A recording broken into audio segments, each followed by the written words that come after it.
άφησε εδώ το μπουτσάκι του πρωινού και την κόλλα του Σαββατοκύριακου.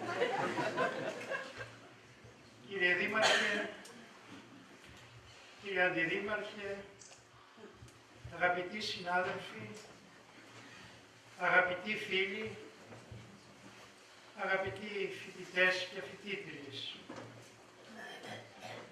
για ώρα ακούω να επενείται ένας ομότεχνός μου.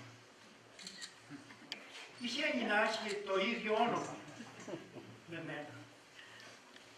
Και αναρωτιέμαι, πώς για τόσο μεγάλο χρονικό διάστημα δεν έτυχε να τον γνωρίσω. Να μάθω από τα προτερήματά του, να αποφύγω τα ελαττώματά του. Μου λένε από δίπλα πως αυτός ταυτίζεται με μένα. Σας ευχαριστώ από τα βάθη της καρδιάς μου, καλοί, παλιοί και νέοι συνάδελφοι, αγαπητοί συνεργάτες στο έργο και φίλοι. Όμως, τον κύριο αυτόν δεν τον γνωρίζω. Ρωτήσανε κάποτε έναν σοφό, τι είναι ευτυχία. Χωρίς να διστάσει απάντησε, να πεθαίνει κανείς νέος. Και μετά από λίγη σκέψη, αλλά όσο πιο αργά μπορεί. Με την πρώτη σκέψη απάντησε στο ερώτημα της δυναμικής φυσικής και πνευματικής παρουσίας. Με τη δεύτερη νομίζω πως αναφέρθηκε στην ωριμότητα της ζωής και της βίωσης σύνθετων εμπειριών μετουσιωμένων σε ποιοτική παρουσία. Δυστυχώς, ούτε το ένα γνώρισα, ούτε το δεύτερο αντιμετώπισα κατά πως έπρεπε. Γι' αυτό σας είμαι ευγνώμων που κάποιοι μέσα στο πλαίσιο των επιλογών της τελετής διείδαν κάτι παραπάνω. Ευχαριστώ πολύ τον κύριο Δήμαρχο Παλιόφιλη για τα καλά του λόγια και την αμέριστη προσωπική στήριξή του, καθώς και τα μέλη του Δημοτικού Συμβουλίου. Ευχαριστώ τον ακαδημαϊκό κύριο Τιβέριο, γιατί ανάμεσα στις πολλές υποχρεώσεις του δέχτηκε την πρόταση της Επιτροπής να πει καλά υπερβολικά λόγια. Ευχαριστώ την Διευθύντρια, κυρία Τσιγαρίδα, αλλά και τις προηγούμενες διευθύνσεις της εφορίας, καθώς και το σύνολο του προσωπικού, για τη φιλόξενη στέγαση και την εύχαρη πάντα αρρωγή. Σας ευχαριστώ όλους για την παρουσία σας. Δεν έχω λόγια να ευχαριστήσω τους συντελεστές της επιστημονικής έκδοσης, τους συγγραφείς που διατείνονται πως είναι και μαθητές μου, τους φίλους που ήρθαν από μακριά, την Επιτροπή που άκουσε ούκο λίγα λόγω της αρνητικής μου στάσης όταν συνειδητοποίησα την ύπαρξη τιμητικού τόμου στο όνομά μου. Έχω δει το εξώφυλλο, αλλά για λόγους αρχής σήμερα για πρώτη φορά θα δω και τους συντελεστές του περιεχομένου του τόμου. Στα φοιτητικά χρόνια του ΑΠΙΘΗ βρέθηκα στο περιβάλλον πολλών λαμπρών επιστημόνων με υψηλό ήθος και αρχές. Η ονομαστική αναφορά εδώ είναι αδύνατη. Δύσκολα και σήμερα θα έβρισκε κανείς επαρκή επενετικά λόγια για τους σεβαστούς μου στην ειδικότητα δασκάλους. Γεώργιο Μπακαλάτη, Μανώλη Ανδρώνικο και Γιώργο Δεσπίνη. Η θητεία μου στο ΑΠΙΘΗ στη συνέχεια με έφερε σε επαφή με πολλές γενιές νέων επιστημόνων, που είχα την ευκαιρία να τους γνωρίσω στα φοιτητικά θρανία, στις εκδρομές και στο πεδίο. Ελπίζω πως οι μνήμες όλων αυτών δεν θα είναι μόνο αρνητικές. Η ζωή μου πέρα από το άπηθι, τους εκεί σεβαστούς μου δασκάλους, τους πολλούς και αγαπητούς συναδέλφους στο Ίδρυμα, σε ένα εξαιρετικά καθόλα περιβάλλον, σημαδεύτηκε από δύο τόπους. Το γενέθλιο νησί της Σαμοθράκης από τη μια και από την άλλη τον τόπο της κύριας επιστημονικής ενασχόλησής μου με τη Μακεδονία και ειδικότερα την Πέλα και την αγορά της. Χάρη στην αγαθή τύχη, οι δύο τόποι συνδέθηκαν άρρηκτα από καταβολής κόσμου. Σου θυμίζω, από την εποχή του Μεγάλου Κατακλυσμού και στους ιστορικούς χρόνους, από τη στενότατη σχέση των Μακεδόνων βασιλέων, της Μακεδονικής Αυλής και των πολιτών του βασιλείου με το ιερό χώρο των μεγάλων θεών και των καβύρων. Στην αναγέννηση πάλι από τη σύνδεση των θεών του νησιού, των Ολύμπιων Μουσών και της μορφής του Αριστοτέλη με τη Σαμοθράκη, αλλά και σήμερα, χάρη στην ιδιαίτερη αγάπη των κατοίκων της Μακεδονικής γης για το νησί. Ο Δυτικομακεδόνας Ανδρέας Βαβρίτσας, υπεύθυνος αρχαιολόγος για τη Σαμοθράκη, έφορος αρχαιοτήτων στη Θεσσαλονίκη αργότερα και διευθυντής αρχαιοτήτων στη συνέχεια, ήταν αυτός που μου έδωσε τη δυνατότητα να μετάσχω για πρώτη φορά ενεργά σε ανασκαφή, αν και η ηλικία μου ήταν ακόμα απαγορευτική. Ήταν το μακρινό 1965 στο Ιερό Νησί των Μεγάλων Θεών.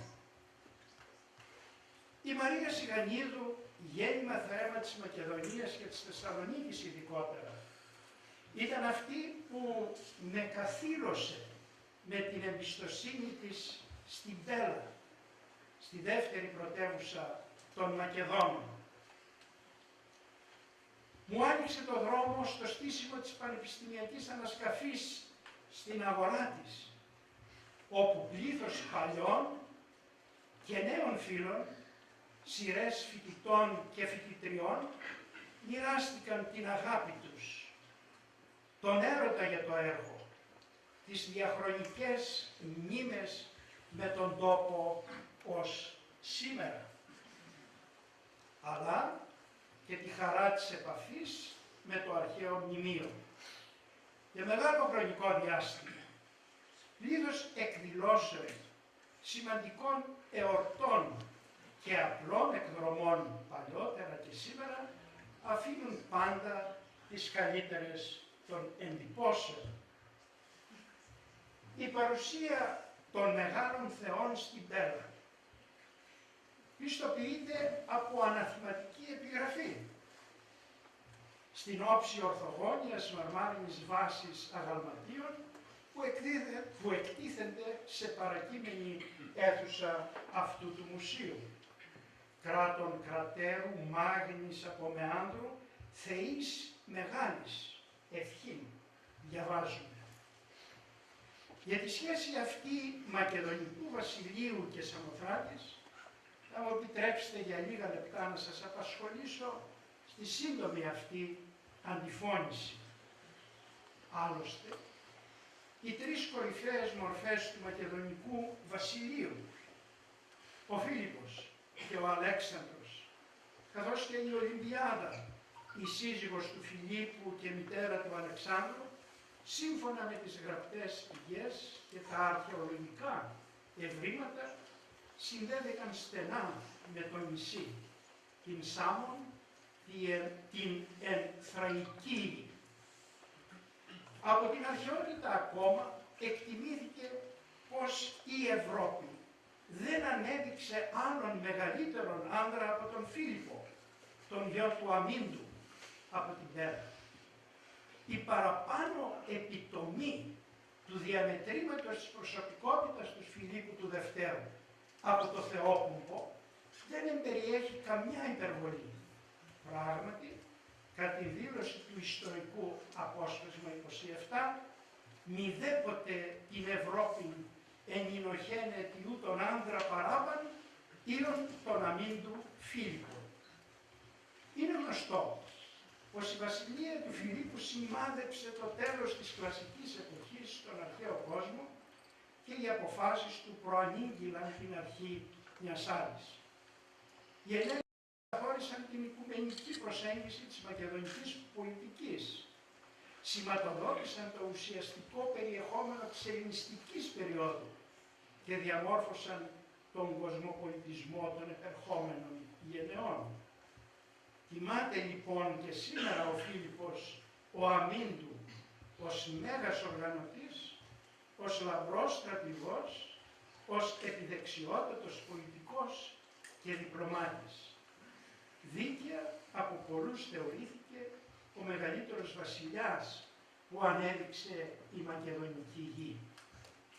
Παράλληλα, η ανασκόπηση των πράξεων του γιου του Αλέξανδρου και η επίδραση της μορφής του Αλεξάνδρου στην ανθρώπινη σκέψη ήταν τέτοια που η ιστορία του απένινε τον τίτλο του Μεγάλου. Το όνομά του σημάδεψε το τέλος μιας εποχής και οι αποφάσεις του όρισαν την αρχή μιας άλλης, δηλαδή της ελληνιστικής. Το έργο του προπορεύτηκε κατά πολύ της εποχής του και έδειξε τέτοια πρωτοτυπία πνεύματος που πραγματικά καθιερώθηκε για πάντα σαν ένα από τα πιο επιβλητικά φαινόμενα της ιστορίας.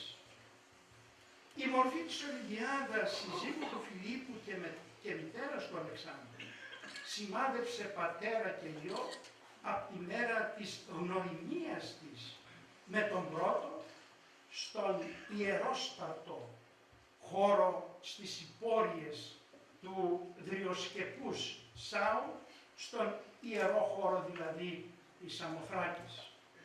Στο νησί μας, λέει ο βιογράφος του Αλεξάνδρου, γνωρίστηκε και ερωτεύτηκε ο νεαρός ακόμα Φίλιππος με την περίσσικη Ολυμπιάδα, καρπός του δεσμού που άρχισε στη Σαμοθράκη ήταν ο Αλέξανδρος. Στον Πλούταρχο διαβάζουμε, λέγεται δε Φίλιππος εν Σαμοθράκη τη Ολυμπιάδη συνήθις, αυτός τε μοιράκιον όν έτι κακίνης ως ορφανής γονέων, εραστήνε και των γάμων ούτως αρμόσε, πίστας των πατραδελφών αυτής αρρίβαν. Δεν είναι τυχαίο λοιπόν το γεγονός πως η μεγάλη ακμή της Σαμοθράκης συμπίπτει με την ανάδειξη του Μακεδονικού Βασιλείου σε πανελλήνια και στη συνέχεια σε παγκόσμια δύναμη μέσω των βασιλείων. Από το δεύτερο μισό του 4ου αιώνα ως τις αργές του δεύτερου το νησί και ιδιαίτερα ο ιερός χώρος του δέχτηκαν την εύνοια του Φιλίππου, της οικογένειάς του και των διαδόχων του Μεγάλου Αλεξάνδρου. Υπήρξαν όμως και πολιτικοί λόγοι για την εύνοια αυτή. Το νησί έγινε ένα είδος εθνικού ιερού για τους Μακεδόνες, οι μυστηριακές λατρείες του οποίου μπορούσαν να συγκριθούν με αυτές των παραδοσιακών ελευσινίων μυστηρίων με ακτινοβολία σε όλο τον γνωστό τότε κόσμο. Αναθήματα των μεγάλων θεών στήθηκαν και στην πρωτεύουσα του βασιλείου την Πέλα, όπου πρέπει να υπήρχε ιερότους, ένα από τα οποία στολίζει και σήμερα, όπως προανέφερα, το μουσείο αυτό. Η αγάπη των Μακεδόνων εκφράστηκε με την κατασκευή λαμπρών μνημείων στη Σαμοθράκη, που ταυτόχρονα συνέβαλαν στη δόξα και των αναθετών τους. Πολλά από τα κτίρια αυτά φέρουν επιγραφές που τα αφιερώνουν στους μεγάλους θεούς. Θεείς μεγάλης, γράφουν. Στην κατηγορία αυτή συγκαταλέγονται ένα, πρώτον, το πρόπυλο του Πτολεμαίου του Δευτέρου. Δύο, το ανάθημα του Φιλίππου του Τρίτου και Αλεξάνδρου Τετάρτου. Τρία, η θόλος της Αρσινόης. 4. Το κτίριο του λατρευτικού χορού. 5. Η αυλή του βωμού. 6. Το νεόριο. 7. Η στοά. 8. Το ανάθημα του Φιλίππου του Πέμπτου κλπ. Το κτίριο του λατρευτικού χορού που χτίστηκε γύρω στα 340 αποδίδεται στην γενεοδορία του ίδιου του Φιλίππου του Δευτέρου. Καταλαμβάνει την καρδιά του ιερού. Η σπουδαιότητά του στις τελετουργίες του ιερού θεωρείται αναμφισβήτητη μπροστά στην ιωνική και ιονοστοιχεία του κατέληγε και η κομβική οδός. Ονομάστηκε από τις ανάγλυφες αρχαριστικές μορφές πάνω στη ζωφόρο του κτίριου που απέδιδαν ένα τελετουργικό χορό όπως παραδείγματος χάρη το γάμο του κάδμου και της αρμονίας που κατά τον Πλίνιο είχε επίσης αναφερθεί στην κατασκευή πιθανόν του κτηρίου αυτού. Η μαρμάρινη κατασκευή αποδόθηκε όχι χωρίς ενδείξεις στον μεγάλο Παριανό αρχιτέκτονα και γλύπτη της αρχαιότητας στο Σκόπο, που κατά τον Πλίνιο είχε κατασκευάσει για τη Σαμοθράκη το σύνταγμα της Αφροδίτης και του Πόθου. Τις ανάγλυφες μορφές των φατνωμάτων του κτηρίου, που είναι καμωμένες από παριανό μάρμαρο, αναγνωρίστηκαν μυθικά πρόσωπα του ιερού, ακόμα και το πορτρέτο του Αλεξάνδρου.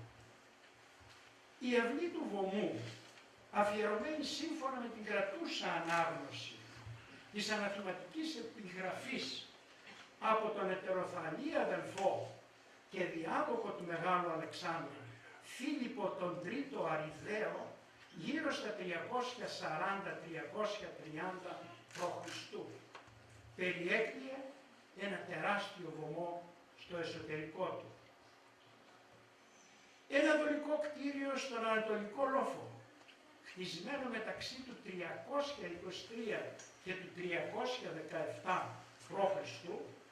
από τους άμεσους διαδόχους του Μεγάλου Αλεξάνδρου, από τον Φίλιππο δηλαδή τον Αριδαία και τον συμβασιλέα του Αλέξανδρο τον Τέταρτο, τον Ήπιο, που ήταν γιος του Μεγάλου Αλεξάνδρου.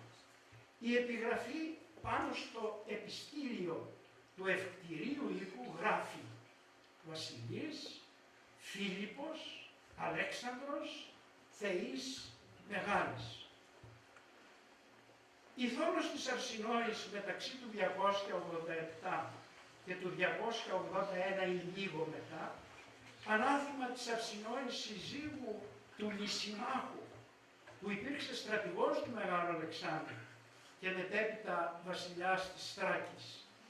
Η ίδια στη συνέχεια έγινε και σύζυγος του Πτολεμαίου του Δευτέρου.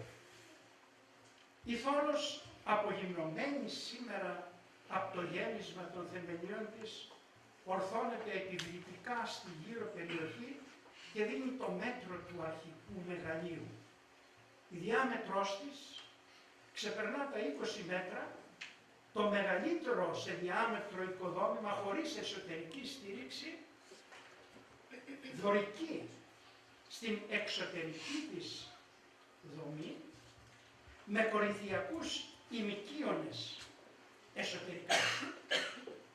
Το μνημείο κορυφωνόταν σε μια κονική στέγη με ύψος πάνω από 12,5 μέτρα. Μια αναθηματική επιγραφή πάνω από την είσοδό της έδινε τα στοιχεία της αναθέτριας. Βασίλισσα Αρσινόη, βασιλέως Πτολεμαίου Θυγάτηρ, βασιλέως Λυσιμάχου Γινή, των Νίκων, θεής μεγάλης. Φιάλες, βωμοί και βουκράνια που διακοσμούν το οικοδόμημα παραπέμπουν στη λατρευτική του κρίση, πιθανότατα ως χώρος συγκέντρωσης μετά τις θυσίες. Το μνημιακό πάλι πρόπυλο του Πτολεμαίου του Δευτέρου στήθηκε μεταξύ του 285 και 281 π.Χ. από τον βασιλιά της Αιγύπτου Πτολεμαίο. Ο δρόμος προς το ιερό κατέληγε μπροστά στην μάρμαρο στρωμένη πλατεία του προπύλου του. Το αμφιπρόστιλο οικοδόμημα έφερε μια σειρά από ιωνικούς κύονες στα ανατολικά και σειρά από κορινθιακούς κύονες στα δυτικά, στο εσωτερικό δηλαδή του ιερού, προς το εσωτερικό του ιερού.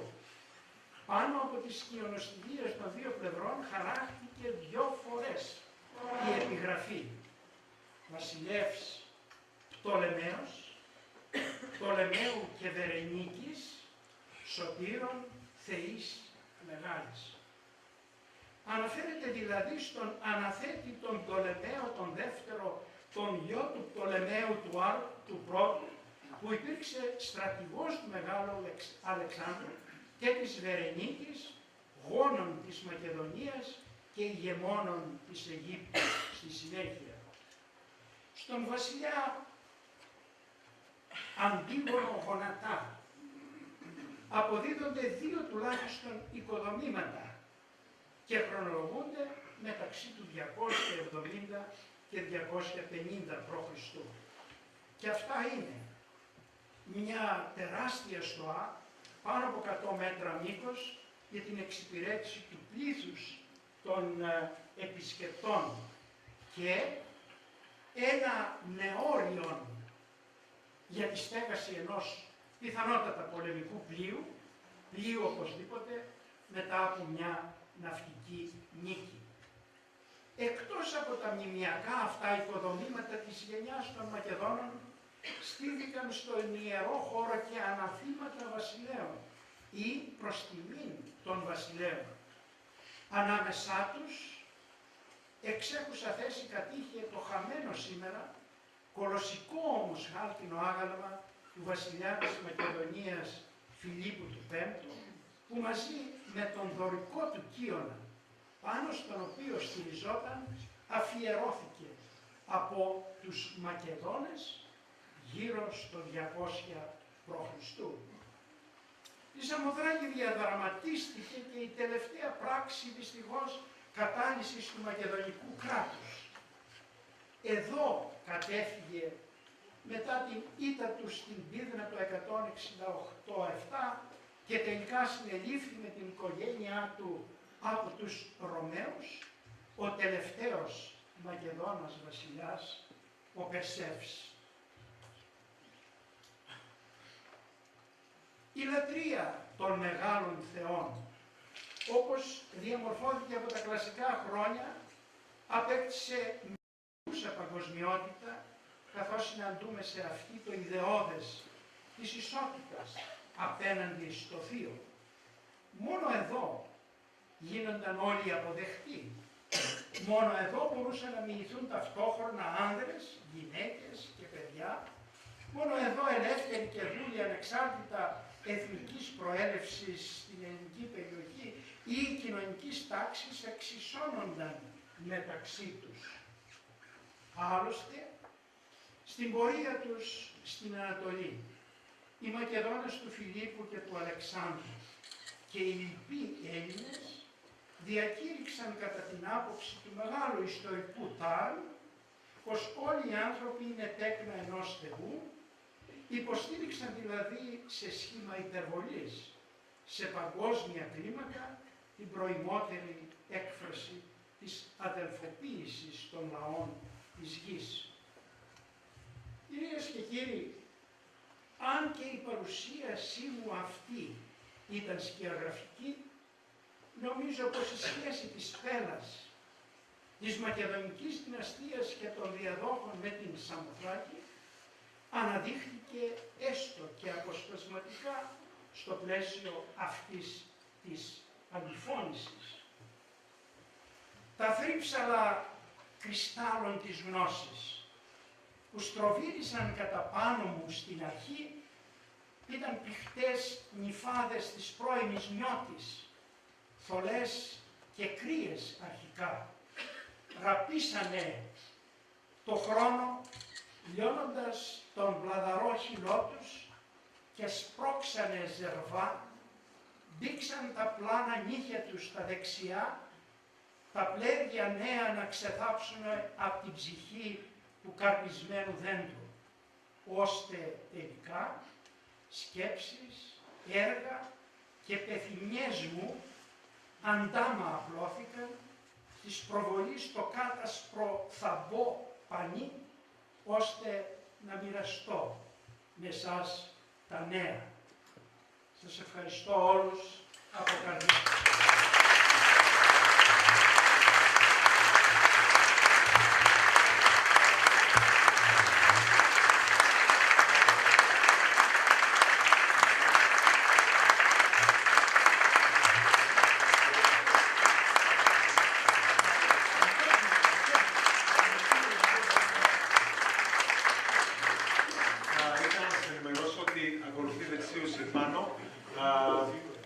Σας παρακαλώ, ακολουθήστε μας εδώ.